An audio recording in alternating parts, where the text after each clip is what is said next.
Hello, कैसे हैं आप सब। उम्मीद है अच्छे होंगे। मैं आपका मेंटोर एक बार फिर से आपके सामने उपस्थित हो गया हूं और साथ लेकर आया हूं लर्निंग विदाउट रूल्स का एक नया और फ्रेश सेशन।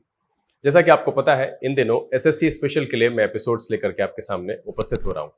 पिछले वीक में हमने 2 एपिसोड रखे और दोनों ही अपनी कैटेगरी में बहुत ही महत्वपूर्ण एपिसोड्स रहे हैं और उम्मीद यह है कि दोनों एपिसोड आप सबके लिए काफी फायदेमंद रहा होगा और आपने बहुत कुछ सीखा होगा। आज हम यहाँ पर इसी एसएससी स्पेशल की सीरीज में अगला एपिसोड लेकर के आपके सामने उपस्थित हुए हैं। यह एपिसोड एक बार फिर से एरर स्पॉटिंग पर आधारित है। यहाँ पर भी 10 सवाल होंगे और हम इस सवाल में उसके आंसर के अलावा जितने भी इंपॉर्टेंट फैक्ट्स होंगे, ग्रामर रिलेटेड या फिर कॉन्सेप्ट से रिलेटेड, हम सब की जानकारी आपके सामने रखेंगे। इसलिए बहुत जरूरी है कि आप पहले से नोटबुक और पेन लेकर के अपने आप को तैयार करके बैठें कि आपको यहाँ पर बहुत सारी नई जानकारी मिलने वाली है। अगर आप इंटरमीडिएट एडवांस लेवल के बच्चे हैं तो बहुत सारे जो पॉइंट्स हैं जो आपके दिमाग से चले गए हैं या रिवीजन करना है तो आप यहां पर रिवीजन कर पाएंगे। इसलिए वीडियो में शुरू से अंत तक बने रहिएगा। चलिए नोटबुक और पेन लेकर के तैयार हो जाइए। देखते हैं कि आज के सेशन में कौन कौन से 10 नए क्वेश्चन लाए गए हैं और कौन कौन सा नया पॉइंट्स आपको सीखने या रिवीजन करने के लिए मिलता है। चले देखा।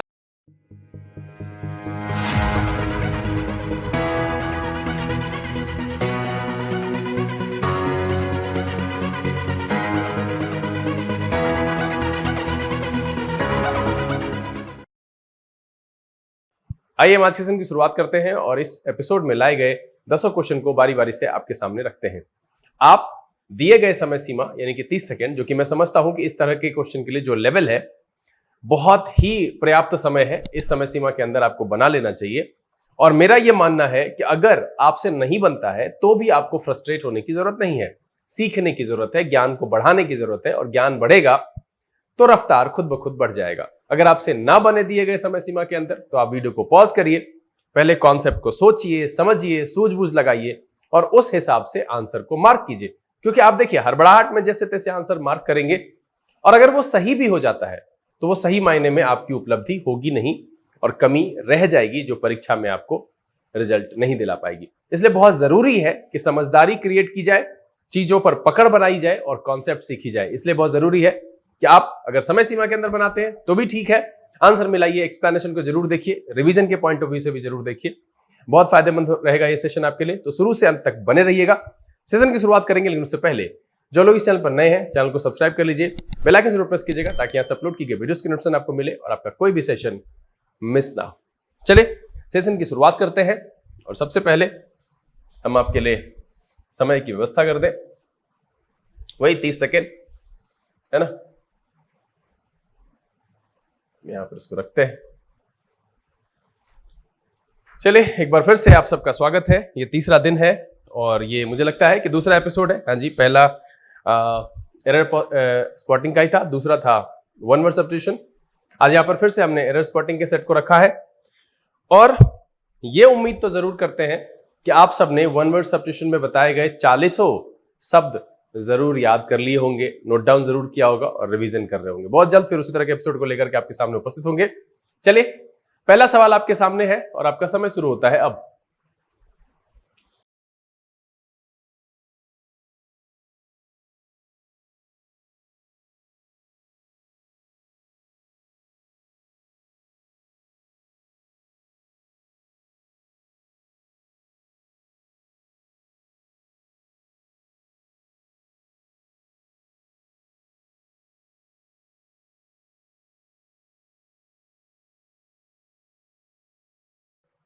चलिए टाइम्स अप, समय समाप्त हो चुका है। अब देखिए इस सवाल में क्या कह रहा है, अनलेस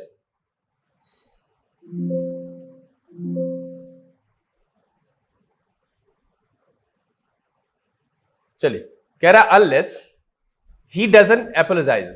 सबसे पहले देखिए कि उसके बाद आगे हम पढ़ते हैं, फिर देखेंगे he should not be allowed to stay with us.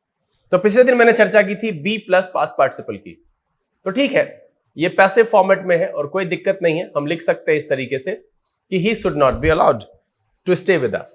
अब यहां पर देखिए कि सबसे पहले गलती क्या है कि जब डजंट लगाया है तो ये नहीं होना चाहिए। क्यों?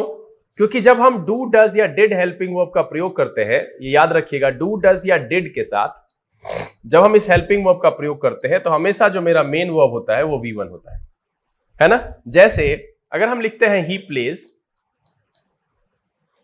तो कभी भी हम ही डज नॉट प्लेज नहीं लिखते हैं, हम लिखते हैं ही डज नॉट या डजंट प्ले। तो इसी तरीके से अगर हम डू, डज और डिड यानी कि हेल्पिंग वर्ब का प्रयोग कर रहे हैं तो हम उसके साथ V1 का प्रयोग करते हैं। तो एक चीज तो यहां पर दिख गई है। तो एरर कहीं ना कहीं मुझे यह समझ में आ रहा है कि अगर बहुत बेसिक लेवल पर भी देखें तो यहां पर है कि इसमें से एस हटा देंगे, ऐसा लगता है, तो ये सही हो जाएगा। ऐसा बिल्कुल नहीं है। इसके एस हटा देने से यह सेंटेंस सही नहीं होगा। सही बात इसके कॉन्सेप्ट को समझने की है। किसके कॉन्सेप्ट को? अनलेस के कॉन्सेप्ट को समझने की है। देखिए, अनलेस जो है ना, ये ऑलरेडी निगेटिव होता है पहले से, ठीक है, ये निगेटिव होता है। इसके साथ हम नॉट का प्रयोग कभी नहीं करते, कभी नहीं। ये जिस सेंटेंस में इस्तेमाल होता है, इस क्लॉज में कभी भी हम नॉट का प्रयोग नहीं करते। इसी तरीके से एक अनटिल भी है, यह भी अनलेस की तरह ही निगेटिव होता है और इसके साथ भी जो है हम नॉट का प्रयोग कभी नहीं करते हैं। सेम सेम दोनों के साथ कहानी है। फिर समझ में आती है कि अनलेस और अनटिल में डिफरेंस क्या है। यह बात समझने वाली है, इस बात को समझिएगा, बहुत इंपॉर्टेंट होता है। एग्जामिनेशन में अगर पूछ दिया जाता है तो बच्चे अक्सर फंसते हैं।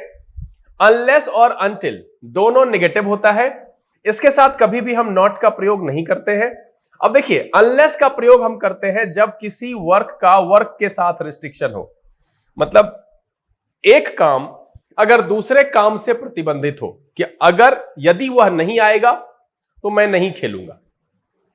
यहां पर क्या है कि खेलने का काम उसके आने से प्रतिबंधित है कि यदि वह नहीं आएगा मैं नहीं खेलूंगा। तो जब कोई भी दो काम एक दूसरे से प्रतिबंधित होता है, work to work restriction show करता है। ये क्या करता है? Work to work restriction show करता है और ये time to work restriction show करता है। याद रखिएगा कि अनलेस जो है वो वर्क टू वर्क रिस्ट्रिक्शन मतलब है कि यदि वह नहीं आएगा मैं नहीं खेलूंगा, मतलब है कि मेरा जो खेलना है उसके आने के काम से प्रतिबंधित है कि अगर वो आता है तो मैं खेलूंगा। दूसरा जो है अनटिल, ये समय और काम को रिस्ट्रिक्ट करता है कि जब तक वह नहीं आएगा मैं नहीं खेलूंगा। मतलब है कि वो 5 बजे आएगा तो खेलेंगे, 6 बजे आएगा तो खेलेंगे, 4 बजे आएगा तो खेलेंगे। यहां समय से प्रतिबंधित है काम, तो अनटिल का प्रयोग हम करते हैं तब जब कोई काम समय से प्रतिबंधित होता है और अनलेस का प्रयोग करते हैं तब जब कोई काम किसी दूसरे काम से प्रतिबंधित होता है। तो सबसे पहले यहां पर नेगेटिव नहीं होना चाहिए। और अगर जब हम डजंट हटाते हैं तो यह ठीक है, क्योंकि ही के साथ हम सिंगुलर के सिंगुलर सब्जेक्ट के साथ क्या यूज करते हैं, यह भी ध्यान दीजिएगा कि हम सिंगुलर सब्जेक्ट के साथ हमेशा V5 यूज करते हैं। प्लूरल सब्जेक्ट के साथ हम हमेशा V1 यूज करते हैं। इसमें I और U भी शामिल है। विशेष कॉन्सेप्ट आपको जानना है तो चैनल पर बने रहिए, हम किसी दिन इसकी चर्चा जरूर करेंगे कि I के साथ हम प्लूरल क्यों इस्तेमाल करते हैं, U के साथ हम प्लूरल क्यों इस्तेमाल करते हैं। इसका भी एक कॉन्सेप्ट है, ये एक अपवाद नहीं है। और अगर आपको पता है तो नीचे कमेंट में लिख करके मुझे बताइएगा जरूर। तो सीधी सी बात है कि यहां पर इसको देख लेने से गलती समझ में नहीं आ रही थी। यहां चूंकि अनलेस लगा है तो यह सेंटेंस नेगेटिव नहीं होगा, डजन नहीं लगाएंगे। और जब डजन नहीं लगाएंगे तो ही सिंगुलर है, तो इसका V5 होना सही है, अपोलोजाइजेस सही है वहां पर। तो इसीलिए इस सवाल का जो जवाब है वो है ए, ठीक है। इसमें जो समझने वाली बात आई कि डू डज डिड का प्रयोग जब सेंटेंस में कर देते हैं तो मेन वर्ब हमेशा अपने ओरिजिनल फॉर्म में होता है, V1 का इस्तेमाल करते हैं, इस तरीके से V5 का इस्तेमाल नहीं करते। अब दूसरी बात आई अनटिल और अनलेस की। हमारे क्वेश्चन में चर्चा है अनलेस की, तो मैंने कहा कि अनटिल और अनलेस दोनों नेगेटिव होता है। इसके साथ हम नॉट का प्रयोग नहीं करते हैं क्योंकि वो पहले से नेगेटिव है। अनलेस का प्रयोग हम तब करते हैं जब एक काम दूसरे काम से प्रतिबंधित होता है, और अनटिल का प्रयोग तब करते हैं जब एक काम समय से प्रतिबंधित होता है। चलिए, उम्मीद है कि बहुत अच्छे से आप इसको समझ गए होंगे। हम अगला सवाल आपके सामने रखते हैं और आपका समय शुरू होता है अब।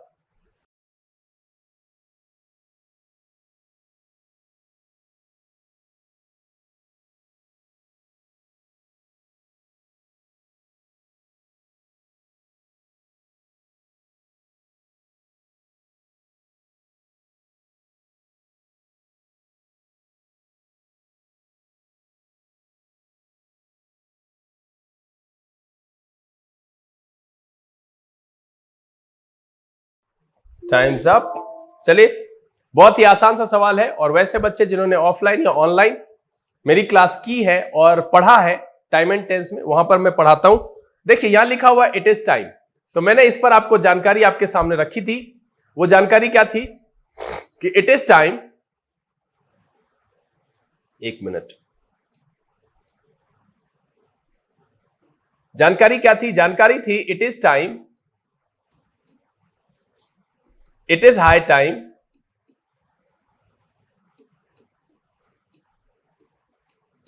It is about time. ये तीन ध्यान में रखिएगा, it is time, it is high time, it is about time, ये तीनों लिखा हुआ प्रेजेंट में होता है, written in present, but indicates past. क्या करता है? लिखा हुआ प्रेजेंट में होता है बट इंडिकेट्स पास्ट। ठीक है, तो उस लिहाजन यहां पर क्या होना चाहिए? टुक होना चाहिए, और तब जाकर के सही होगा। क्या है? सिंपल सा ध्यान में रखना है, ये मेन पॉइंट है। कई सारे एग्जामिनेशन में पूछा जाता है, बैंकिंग वाले बच्चे जो देख रहे हैं उनसे भी ये सवाल पूछा जाता है कि it is time, it is high time, it is about time. ये तीन पॉइंट आपको याद रखना है। क्या याद रखना है? It is time, it is high time, it is about time. ये जो होता है लिखा हुआ होता है प्रेजेंट में, बट इंडिकेट्स किसको करता है? ये पास्ट को सूचित करता है, और इसीलिए यहां पर हम टेक नहीं इस्तेमाल करेंगे, यहां पर इस्तेमाल होगा टुक का, और इसीलिए इस सवाल का जवाब हो जाएगा, वो हो जाएगा आपका बी। बहुत ही आसान है समझना इस कॉन्सेप्ट को। ध्यान में रखिएगा कि सेंटेंस में अगर इट इज टाइम लिखा गया है, इट इज हाई टाइम लिखा गया है, इट इज अबाउट टाइम लिखा गया है, तो इसका मतलब है कि वो पास्ट के समय को सूचित कर रहा है, भले ही वो लिखा गया है प्रेजेंट से। आप कंफ्यूज हो सकते हैं कि इज लिखा हुआ है तो प्रेजेंट का है, तो वी टेक तो सही है? नहीं, ऐसी बात नहीं है। जब भी सेंटेंस में it is time, it is high time, it is about time लिखा जाए, तो वो लिखा हुआ प्रेजेंट में भले ही है, लेकिन वो पास्ट के टाइम को सूचित करता है, इसलिए हमें पास्ट वर्ब फॉर्म्स भी इस्तेमाल करने चाहिए। और इस लिहाजन इस सवाल का जो जवाब है वो है आपका बी। चले अगला सवाल, और आपका समय शुरू होता है अब।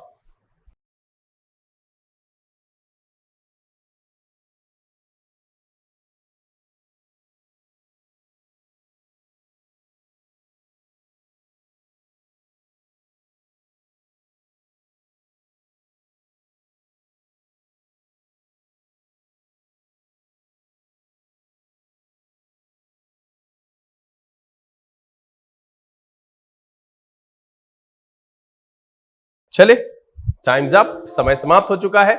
कह रहा है the drawings are very good.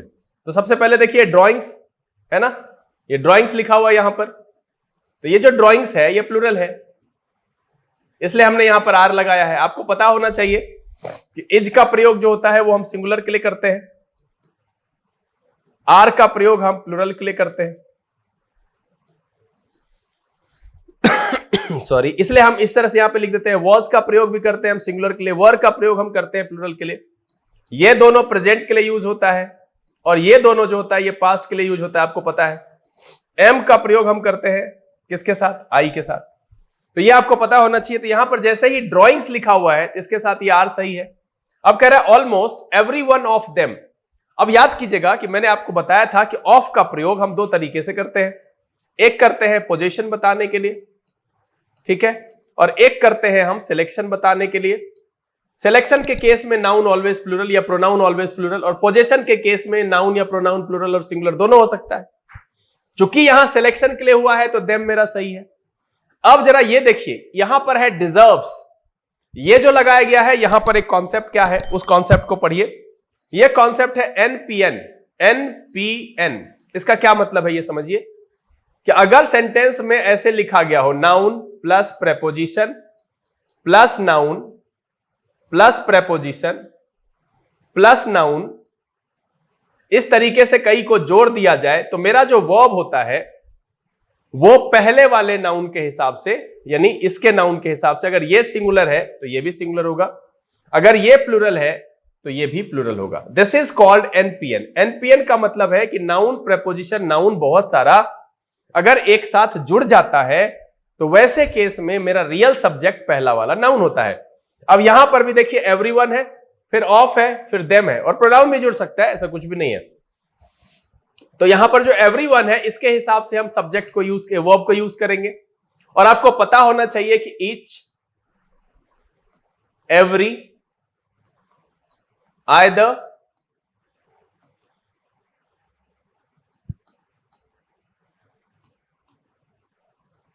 Neither, ये जितने होते हैं इसके साथ हमेशा वर्ब सिंगुलर यूज होता है ना। ईच, एवरी, आइदर, नाइदर के साथ क्या होता है, जो सिंगुलर इस्तेमाल होता है।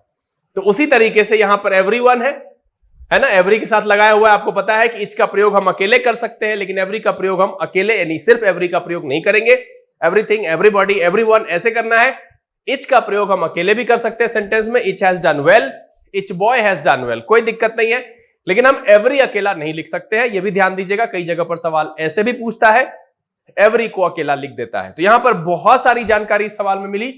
वैसे इस सवाल में कोई भी गलती नहीं है, तो इसका जवाब है डी, नो एरर। लेकिन जानकारी के लिए पिटारा है कि सबसे पहले तो यहां पर आर का प्रयोग हुआ है। तो मैंने मोटा मोटी जानकारी आपको दी कि ये वॉज और वर का इस्तेमाल हम करते हैं पास्ट के लिए, इज और आर का प्रयोग और एम का प्रयोग करते हैं प्रेजेंट के लिए, जिसमें इज का सिंगुलर, आर का प्लूरल है ना, और आई को हम एम के साथ यूज करते हैं। ठीक है, अब यहां पर बात आई है आगे, यहां एनपीएन लगा हुआ है। तो ये मैंने आपको एनपीएन की जानकारी दे दी कि बहुत सारे नाउन प्रोनाउन अगर प्रपोजिशन के माध्यम से जोड़े गए हैं तो जो वर्ब है वो पहले वाले नाउन या प्रोनाउन को फॉलो करता है। तो ये पहला वाला है, यहां पर एवरीवन है, उसके हिसाब से डिजर्व्स लगा। तो फिर आपके मन में यह सवाल आएगा कि सर एवरीवन के साथ क्या यूज करते हैं। तो मैंने आपको पहले ही बता दिया है कि each, every, either, neither, distributive जो भी होगा उसके साथ हम वर्ब सिंगुलर रखते हैं। फिर उसी में मैंने एक एडिशनल जानकारी आपके साथ रखी कि ईच का प्रयोग हम अकेले कर सकते हैं, यानी सिर्फ ईच का प्रयोग, लेकिन एवरी का प्रयोग हम ऐसे नहीं कर सकते। जब भी हम एवरी का प्रयोग करेंगे उसके साथ एवरीबॉडी, एवरीथिंग, एवरीवन इस तरीके से लिखेंगे। और यहां पर एवरीवन लिखा हुआ है इसलिए यहां पर डिजर्व्स होगा। तो यह ध्यान देने वाली बात है कि बहुत सारी जानकारी है, आप इसको लिखिए पॉइंट बाय पॉइंट, याद कीजिए। आगे आने वाले सवाल में इसी सारे पॉइंट से सवाल पूछ जाते हैं। तो अगर आप रिवीजन के प्रोसेस में है, रिवीजन के दौर से गुजर रहे हैं, तो रिवीजन भी आपका बेहतर होगा। ऐसे बच्चे जो कहते हैं सर चैप्टर वाइज किया जाए, बेहतर है कि चैप्टर वाइज नहीं, हम सवाल के हिसाब से कर रहे हैं। क्योंकि चैप्टर वाइज करने के बाद एक समस्या होती है कि अगर मिला हुआ आएगा, मिक्स आएगा, तो आप फंसेंगे फिर से। तो इसलिए हम मिक्स सवाल ही रख रहे हैं आपके सामने और हम सबको एक्सप्लेन कर रहे हैं कि एक पॉइंट आपके सामने रख रहे हैं। तो मेरे हिसाब से ये ज्यादा फायदेमंद है। लेकिन हाँ, आपकी जो नियमितता है और आपकी जो एक कंसिस्टेंसी, कमिटमेंट है आपका, वो बरकरार रहना चाहिए कि हाँ, मेरा जो एक माइंड में सेट होना चाहिए कि हाँ मुझे करना है, तभी आपको कुछ भी फायदा करेगा और सीख पाएंगे। चलिए अगला सवाल आपके सामने रखते हैं और आपका समय शुरू होता है अब।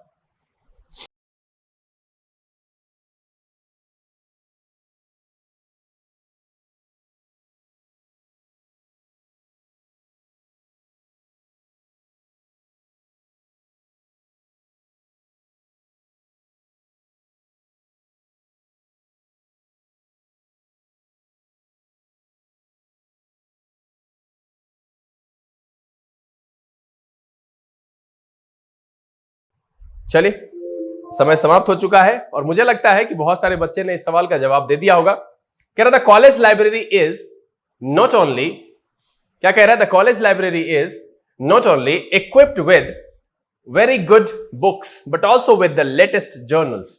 अब देखिए यहां पर जो मेरे इस सवाल में जो सबसे अहम है, जो जानकारी वाली है, वो है नॉट ओनली बट ऑल्सो, और ये है कोरिलेटिव कंजंक्शन।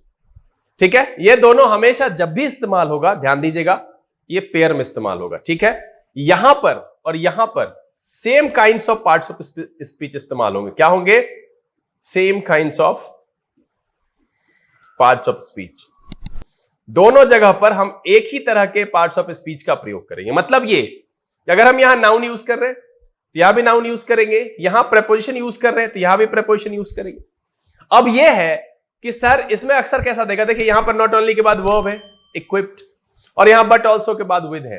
तो आपको यह लगेगा कि सर हम यहां पर भी अगर एक वर्ब ले आए तो क्या यह सही हो जाएगा? क्योंकि ऐसा भी तो हो सकता है कि भाई हम किसको किसके हिसाब से बदले। तो यह ध्यान दीजिएगा कि बट ऑल्सो जो है वो डिसाइडर होता है। ये जो बट ऑल्सो है ये है डिसाइडर, मतलब है इसको देख के हम डिसाइड करेंगे कि हमको क्या लगाना है। मतलब इसके बाद जो इस्तेमाल होता है वही हम नॉट ओनली के बाद भी यूज करते हैं।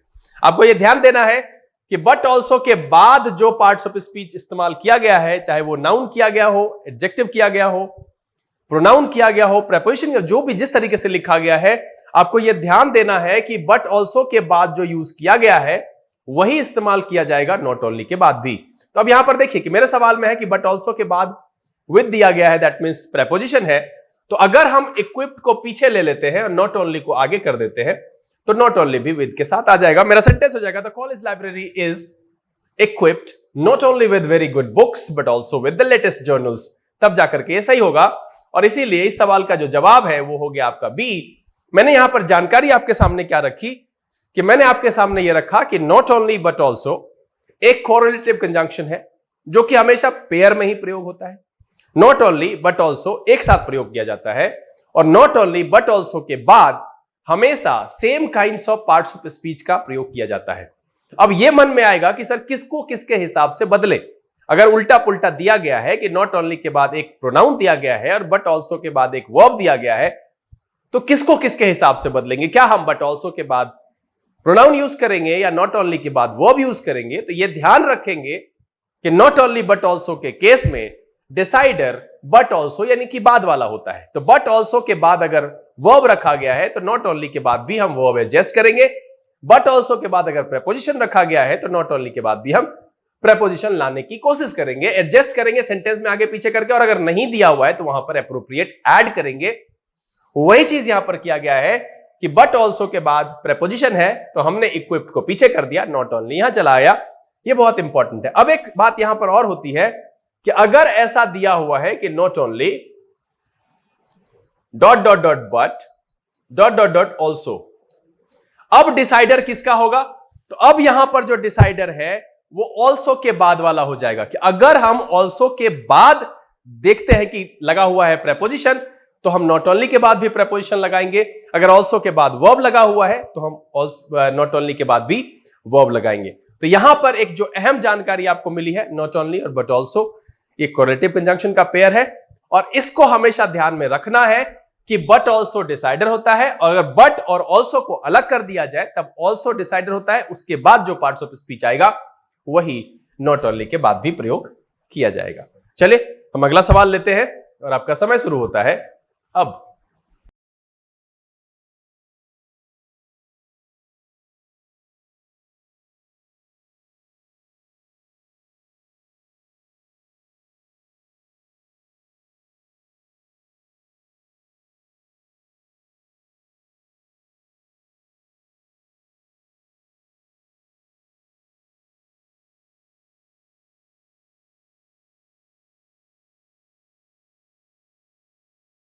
Times up.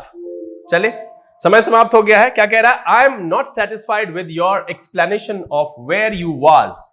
यहां जो वेयर यू वाज है ये गलत है। अभी मैंने आपको जानकारी दी है कि वर का प्रयोग हम प्लूरल के साथ करते हैं, है ना, और यू को हम प्लूरल की कैटेगरी में रखते हैं। वॉज का प्रयोग हम सिंगुलर के साथ करते हैं। यहां पर यह गलत है। मेरा जो आंसर है वो है आपका सी, यहां होना चाहिए वर। अब आपके मन में एक सवाल आएगा सर कि सर यहां पर ये वर लिखा हुआ है तो इधर होना चाहिए। तो सर आप लास्ट में देखो ये क्वेश्चन नहीं है और जब क्वेश्चन नहीं होता है तब हम सब्जेक्ट के बाद ही लिखते हैं। क्वेश्चन के केस में यानी यस नो या WH क्वेश्चन के केस में हम हेल्पिंग वर्ब को सब्जेक्ट से पहले लिखते हैं। यहां पर क्वेश्चन नहीं है, क्वेश्चन मार्क नहीं है। I am not satisfied with your explanation of where you were last night. ठीक है, वेयर यू वर, यहां पर क्या होना चाहिए? वर होना चाहिए। बहुत ही आसान है, इसमें कोई भी गड़बड़ी किसी से नहीं होनी चाहिए। ये सवाल सबसे बनना चाहिए और उम्मीद तो ये है कि आप सबको मजा आ रहा है और अगर मजा आ रहा है तो इस सेशन को शेयर कीजिए वैसे बच्चों के साथ जो एसएससी स्टेनोग्राफी या फिर डिफरेंट जो एसएससी की एग्जामिनेशन होती है उसकी तैयारी कर रहे हैं।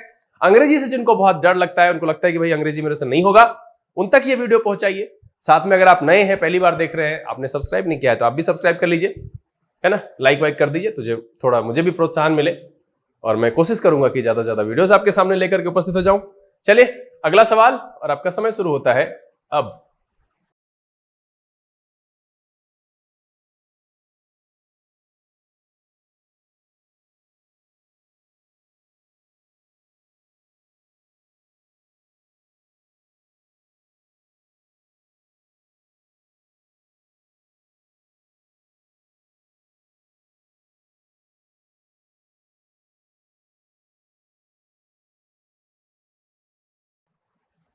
चलिए टाइम्स अप, समय समाप्त हो चुका है। क्या कह रहा है? On the busy national highway 40, है ना, क्या कह रहा है? On the busy national highway 40 we witnessed a collision between a truck and a bus. अब देखिए, जिन बच्चों को नॉर्मली इस शब्द का मीनिंग नहीं पता होगा तो उनसे यह गड़बड़ी हो गई होगी।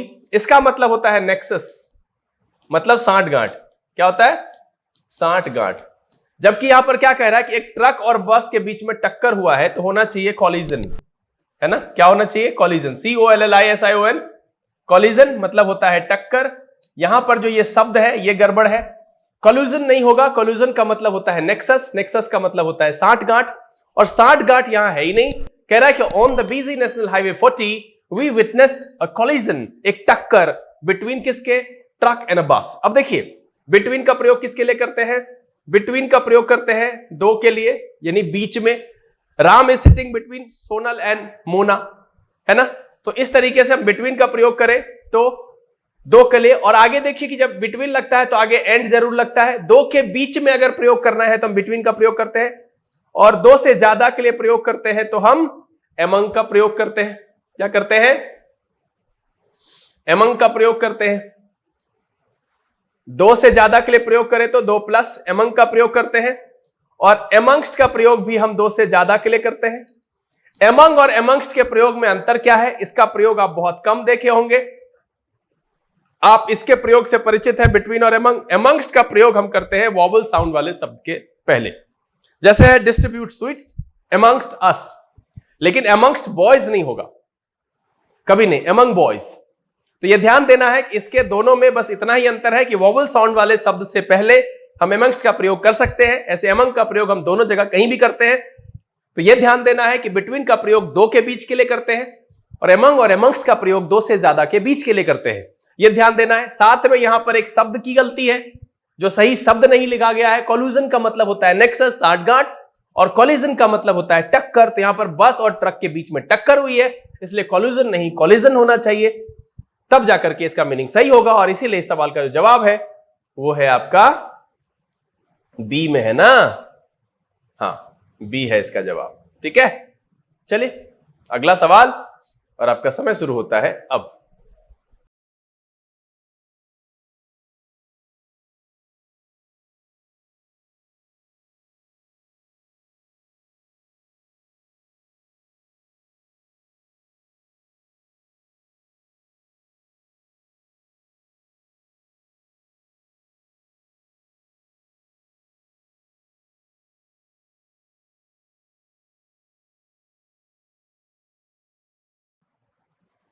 चलिए, टाइम्स अप। कह रहा है it is duty of every citizen to his utmost. अब देखिए, अटमोस्ट का क्या मतलब होता है? लेवल बेस्ट, मतलब जितना वो कर सकता है, एकदम पराकाष्ठा तक, अंतिम, जबरदस्त, परम, है ना? Level best. क्या कह रहा है? It is duty of every citizen to do his utmost to defend the hardly won. अब देखिए, हार्डली यहां पर गलत प्रयोग है। हार्डली का मतलब होता है मुश्किल से। क्या होता है? मुश्किल से। और भैया, आजादी हमने मुश्किल से नहीं, मेहनत से ली है, मेहनत से हासिल की है, तो यहां पर होना चाहिए हार्ड। क्या है? It is duty of every citizen to do his utmost to defend the hard won freedom of the country. यहां पर जो ये शब्द है हार्डली, इसका प्रयोग गलत है, यहां पर होना चाहिए हार्ड। इसका मतलब होता है मेहनत से। देखिए, थोड़ा सा अंतर हुआ है, मीनिंग में चेंज आ गया, तो ये ध्यान रखना है। इस पर भी कई बार सवाल आपसे पूछा जाता है। हार्डली का मतलब होता है मुश्किल से, हार्ड का मतलब होता है मेहनत से, और हमारे सेंस के हिसाब से यहां पर हार्डली गलत है, इसलिए इस सवाल का भी जवाब जो है वो है बी। बहुत ही आसानी से यहां पर सवाल बन जा रहा है, आप सब भी बना रहे होंगे, एंजॉय कर रहे होंगे। चलिए अगला सवाल, और आपका समय शुरू होता है अब।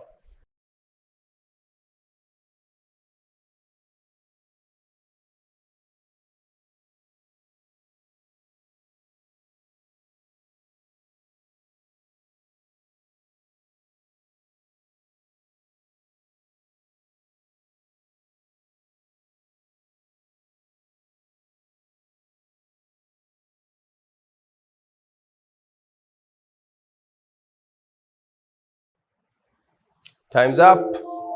चलिए, कह रहा है we discussed about the problem so thoroughly on the eve of the examination that I found it very easy to solve. है ना? क्या कह रहा है? We discussed about. अब देखिए, यहां पर जो डिस्कस है, DISCUSS, सबसे पहले तो इसका मतलब ही होता है टॉक अबाउट, है ना? Talk about. तो जब इसका यह मतलब है तो यहां पर यह एक्स्ट्रा है, ये ठीक उसी तरीके से है जैसे कंप्राइज का मतलब होता है कंसिस्ट ऑफ, है ना, क्या होता है, कंसिस्ट ऑफ, और इसीलिए इसके साथ हम ऑफ का प्रयोग नहीं करते हैं, इसके साथ हमने अबाउट का प्रयोग नहीं किया। इसका दूसरा एक्सप्लेनेशन ये भी है कि जो ट्रांजिटिव वर्ब होते हैं जिसका अपना डायरेक्ट ऑब्जेक्ट होता है उसके साथ हम प्रेपोजिशन का प्रयोग नहीं करते हैं। ये तो है ग्रामेटिकल और थियोरेटिकली एक्सप्लेनेशन, लेकिन अगर आप डिस्कस की बात करेंगे तो इसका मतलब ही होता है टॉक अबाउट, और जब इसमें पहले से अबाउट है तो हमें यहां पर इसकी जरूरत नहीं है, सीधा कहेंगे we discuss the problem so thoroughly on the eve of the examination that I found it very easy to solve. उसी तरीके से मैंने कुछ शब्द यहां पर आपको बताया। कंप्राइज का मतलब होता है कंसिस्ट ऑफ, जैसे डिस्पाइट, है ना, इसका मतलब होता है इन स्पाइट ऑफ, है ना, इन स्पाइट ऑफ, ये सब आप जानते होंगे। तो इसमें ऑफ पहले से है तो इसीलिए इसके साथ भी हम ऑफ का प्रयोग नहीं करते हैं। उसी तरीके से ये ध्यान रखना है कि डिस्कस का मतलब होता है टॉक अबाउट, और इसीलिए उसके साथ अबाउट का प्रयोग नहीं होगा, और इसीलिए इस सवाल का जवाब है वो है ए। दूसरा जो एक ग्रामेटिकल एक्सप्लेनेशन है वो क्या है कि ऐसे वर्ब जिसका अपना डायरेक्ट ऑब्जेक्ट होता है उसके साथ कभी भी हम प्रेपोजिशन का प्रयोग नहीं करते, और इसीलिए यहां पर अबाउट का प्रयोग नहीं होगा। तो दोनों तरीके से आप समझ सकते हैं कि डिस्कस का मतलब है दूसरा टॉक अबाउट, जिस तरीके से कंप्राइज का मतलब कंसिस्ट ऑफ होता है तो कंप्राइज ऑफ नहीं लगाते, डिस्पाइट का मतलब होता है इन स्पाइट ऑफ, इसमें ऑफ नहीं लगाते डिस्पाइट के साथ, उसी तरीके से यहां पर भी अबाउट का प्रयोग नहीं होगा। चलिए सेकेंड लास्ट क्वेश्चन आपके सामने रखते हैं और आपका समय शुरू होता है अब।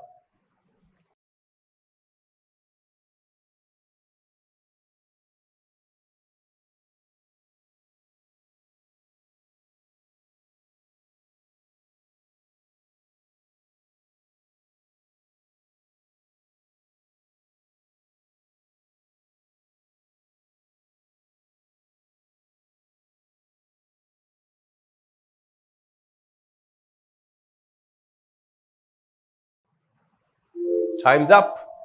अब जरा देखिए, कह रहा है an Indian ship laden with merchandise got drowned. अब देखिए यहां पर जो ये शब्द है ना, ये लिविंग के लिए इस्तेमाल होता है, DROWN, इसका लिविंग के लिए प्रयोग करते हैं, ठीक है, और सिंक का प्रयोग करते हैं नॉन लिविंग के लिए। याद रखिएगा दोनों का सेंस डूबना, डूबकर विनाश होना, इसका मतलब तो होता है डुबा कर मारना। तो यहां पर इस शब्द का प्रयोग गलत है, यहां होना चाहिए संक, है ना। क्या है, an Indian ship laden with merchandise got sunk in the Pacific Ocean, है ना, पैसिफिक ओशन का मतलब प्रशांत महासागर। तो यहां पर जो इसका जवाब है वो सीधा सीधा है सी, इसके एक्सप्लेनेशन में कुछ नहीं था, गलत शब्द का प्रयोग किया गया था। इसका प्रयोग ड्रॉन लिविंग के लिए, सिंक नॉन लिविंग के लिए, याद रखिएगा, बहुत ही आसान है।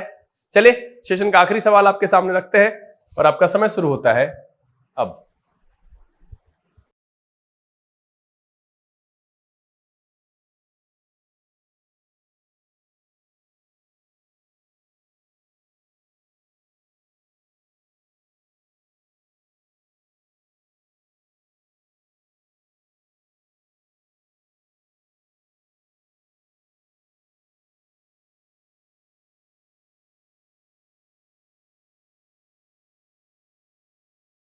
चलिए आखिरी सवाल का भी समय समाप्त हुआ, और उम्मीद यह है कि जिन बच्चों ने डिग्री पढ़ा है, अभी अभी कुछ एक जगह पर मैंने अपने भी बैच में यहां पर जो चल रही है, और हाँ नए बैच यहां पर जो है डेमो के फेज में है, तो आपका स्वागत है। शाम के 4:45 से है, 6:30 बजे तक का ये बैच होता है, TTS ऑल्टरनेट में है, तो डेमो चल रहा है। आप सब भी आइए अगर आप सीखना चाहते हैं, इस तरह से कॉन्सेप्ट बेस्ड आपको चाहिए और सारी जानकारियां जो कि मैं थियरीज में बहुत डेप्थ तक जाने की कोशिश करता हूं। मैं आपको हर बार कहता हूं कि मैं सिखाता हूं, पढ़ाता नहीं हूं, सिखाने की कोशिश करता हूं ताकि आप खुद लिख सको, आप खुद बोल सको, आप खुद पढ़कर समझ सको। और क्वेश्चन सॉल्व करने के लिए सिर्फ आपको कॉन्सेप्ट पता होना चाहिए, मेथड आप खुद अपना क्रिएट करो जैसे आप मैथमेटिक्स में करते हो। तो इस तरह से अंग्रेजी अगर पढ़नी है तो बिल्कुल आपका स्वागत है। मैंने आपको पहले बताया कि ये सेंटर अनीसाबाद में है, नवाब पथ, जो कि बेउर से चलने के बाद निदान हॉस्पिटल के बाद एक सीधी गली आती है, और अनीसाबाद से चलने के बाद निदान हॉस्पिटल से पहले एक सीधी गली अंदर की तरफ आती है। कॉन्टेक्ट नंबर आपको पता ही है। कह रहा है, अब यहां देखिए, कह रहा है the more contented we are with what we already have the happy we will be. अब देखिए डिग्री में एक कॉन्सेप्ट है कि अगर दो चीजों का गुण डायरेक्टली प्रोपोर्शनल हो, मतलब एक बढ़े तो दूसरा बढ़े, एक घटे तो दूसरा घटे, वैसी परिस्थिति में हम कंपैरेटिव डिग्री के एडजेक्टिव के साथ भी द का प्रयोग करते हैं। जैसे आपने इससे पहले सुन रखा होगा, ये तो टीचर लोग कहते हैं रट लो, ऐसा होता है, द सुनर द बेटर, है ना। हमको ये पेयर याद कराया जाता है, नहीं ऐसा नहीं है। आप देखिए कि दोनों चीजें अगर दोनों डायरेक्टली प्रोपोर्शनल हो, मतलब है कि एक चीजें बढ़े तो दूसरा भी बढ़े, एक घटे तो दूसरा भी घटे, वैसी परिस्थिति में कंपैरेटिव डिग्री के एडजेक्टिव के पहले भी द का प्रयोग करते हैं। जैसे एक बहुत ही फेमस पुराने जमाने में एक प्रचार था, टेलीविजन पे आता था। उस समय में पेप्सी और कोल्ड ड्रिंक हम लोग यहाँ पागलों की तरह जैसे अभी पीते हैं, ऐसा लगता है कि पानी हो गया है, वो जहर पिए जा रहे हैं। सोचिए कि हम अपने शरीर से कार्बन डाइऑक्साइड बाहर निकालते हैं और क्या शौक चढ़ा है कि पैसे लगा करके कार्बन डाइऑक्साइड फिर से पानी मिला के अंदर डाल देते हैं। तो पता नहीं हम कुछ भी करते हैं। खैर, उस समय में क्या था ना कि जब जब क्रिकेट टेलीविजन पे आता था या कहीं पर क्रिकेट मैच आयोजित होते थे जिसका कि टेलीकास्ट होता था, टीवी पे दिखाया जाता था, उस समय में कोल्ड ड्रिंक्स की बिक्री बढ़ जाती थी। तो इसीलिए उस समय में यह प्रचार चलता था, the more Pepsi the more cricket. याद होगा आपको ये, अगर आप उस समय के बच्चे हैं तो जरूर आपको याद होगा, the more Pepsi the more cricket. और आजकल के बच्चों को ये क्लास में रटवाया जाता है, द सुनर द बेटर। यहां का कॉन्सेप्ट क्या है, इस बात को समझिए कि अगर दो चीजों का गुण डायरेक्टली प्रोपोर्शनल हो, एक बढ़े तो दूसरा भी बढ़े, एक घटे तो दूसरा भी घटे, वैसी परिस्थिति में हम कंपैरेटिव डिग्री के एडजेक्टिव के पहले द का प्रयोग करते हैं और दोनों तरफ कंपैरेटिव यूज होता है, क्योंकि हम नेचर ही कंपैरिजन का रख रहे हैं यहां पर। तो यहां पर हैप्पी नहीं, क्या होना चाहिए, हैप्पियर। क्यों? क्योंकि यहां पर हमने लिखा है द मोर, यहां होना चाहिए the happier we will be. तो यह ध्यान रखिएगा। अब आपका इसका मतलब क्या है कि यहां पर इसका जो आंसर हो गया वो हो गया सी। इस कॉन्सेप्ट में क्या जानकारी मैंने दी आपको कि मैंने ये कहा कि पुराने जमाने में जो एक टेलीविजन पे प्रचार आता था, the more Pepsi the more cricket, उसके पीछे जो अंग्रेजी का एक कॉन्सेप्ट है वो ये है कि अगर दो वस्तु का गुण डायरेक्टली प्रोपोर्शनल हो, कि एक बढ़े तो दूसरा भी बढ़े, एक घटे तो दूसरा भी घटे, वैसी परिस्थिति में हम कंपैरेटिव डिग्री के एडजेक्टिव के साथ भी द का प्रयोग करते हैं। द सुनर द बेटर आपने सुना होगा, the higher we go the cooler it is, ये बहुत कॉमन एग्जांपल है। अब मुझे बताइएगा आप ये कि क्या आपको पता है कि ऐसी कोई दूसरी परिस्थिति भी है जहां पर हम कंपैरेटिव डिग्री के एडजेक्टिव के पहले द का प्रयोग करते हैं? अगर आपको पता है तो नीचे कमेंट में लिख करके मुझे सूचित जरूर कीजिएगा। नहीं पता है तो अगले दिन पूछ लीजिएगा, हम बताएंगे जरूर। चलिए, उम्मीद यह करते हैं कि आप सबको यह सेशन काफी मजेदार लगा होगा और इस वीडियो में बहुत सारी जानकारी ऐसी होगी जो नई भी होगी और आपके लिए रोचक भी रही होगी। आपको बहुत मजा आया होगा, पूरे सेशन के दौरान आपका ध्यान भटका नहीं होगा और आपने बहुत कुछ सीखा होगा। अगर ये वीडियो आपको अच्छा लगा, आप इसे लाइक कर दें। अगर आपने चैनल सब्सक्राइब नहीं किया है, प्लीज सब्सक्राइब कर लीजिए, बेल आइकन जरूर प्रेस कीजिएगा ताकि ऐसे अपलोड किए गए वीडियोस की नोटिफिकेशन आपको मिले और आपका कोई भी सेशन मिस ना हो। समय यहां से बिता लेने का, बहुत जल्द इसी तरह के एपिसोड के साथ फिर आपके सामने उपस्थित होंगे। तब तक के लिए लर्निंग विदाउट टूल्स के सेशन से this VK Singh signing off. Keep reading, keep practising. Thank you, God bless you.